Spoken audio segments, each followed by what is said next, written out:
Pemirsa, jelang dibukanya Bali untuk wisatawan mancanegara, Kemenparekraf menyiapkan 3 upaya reaktivasi sektor pariwisata dan ekonomi kreatif di Bali. 3 upaya ini dibahas dan dirumuskan dalam pertemuan antara Menparekraf Sandiaga Uno dengan Gubernur Bali Iwayan Koster.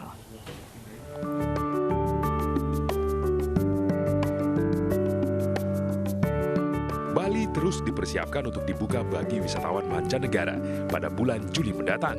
Persiapan ini dibahas dalam pertemuan antara Menparekraf Sandiaga Uno dengan Gubernur Bali Iwayan Koster. Dalam pertemuan ini dibahas 3 upaya reaktivasi sektor parekraf di Bali, yaitu percepatan program vaksinasi bagi masyarakat Bali, memperketat kepatuhan terhadap protokol kesehatan, dan mematangkan rencana jangka menengah panjang seperti peningkatan infrastruktur. Dan kita ingin juga memperlihatkan kepada wisatawan mancanegara bahwa Bali terus mempersiapkan diri.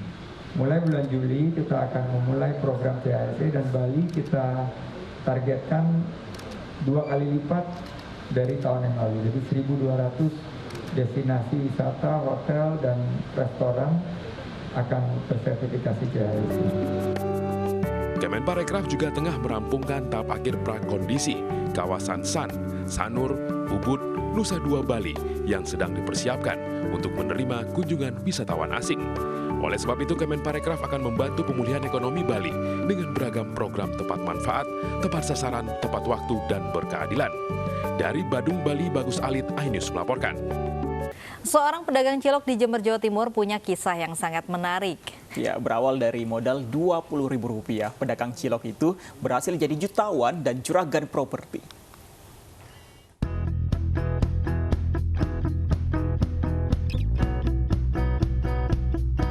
Di Jember, siapa yang tidak kenal dengan Cilok Edi? Tidak hanya anak-anak yang menyukai Cilok Edi, namun juga mahasiswa hingga orang tua. Bahkan cilok tidak lagi diperdagangkan secara keliling. Cilok Edi kini memiliki sejumlah cabang di Jember, Probolinggo, dan Bondowoso.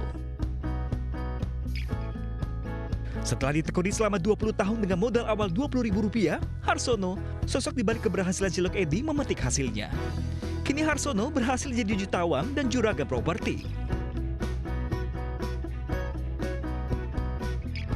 Harsono mampu membangun apartemen, belasan rumah, dan sejumlah properti lainnya. Padahal sebelumnya, ia hanyalah tukang sapu jalan dan sore hari mengajar ngaji. Usaha, berdoa, dan tawakal. Selebihnya zakat pada yang puasa.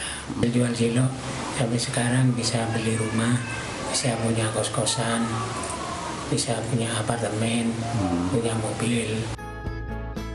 Dengan kesabaran dan kegigihan, kini Harsono dan keluarga dapat menikmati hasilnya. Selain mampu menangkap peluang, alih-alih membeli barang bersifat konsumtif, Harsono mengalokasikannya untuk berinvestasi. Dari Jember, Jawa Timur, Bambang Sugiarto, iNews melaporkan.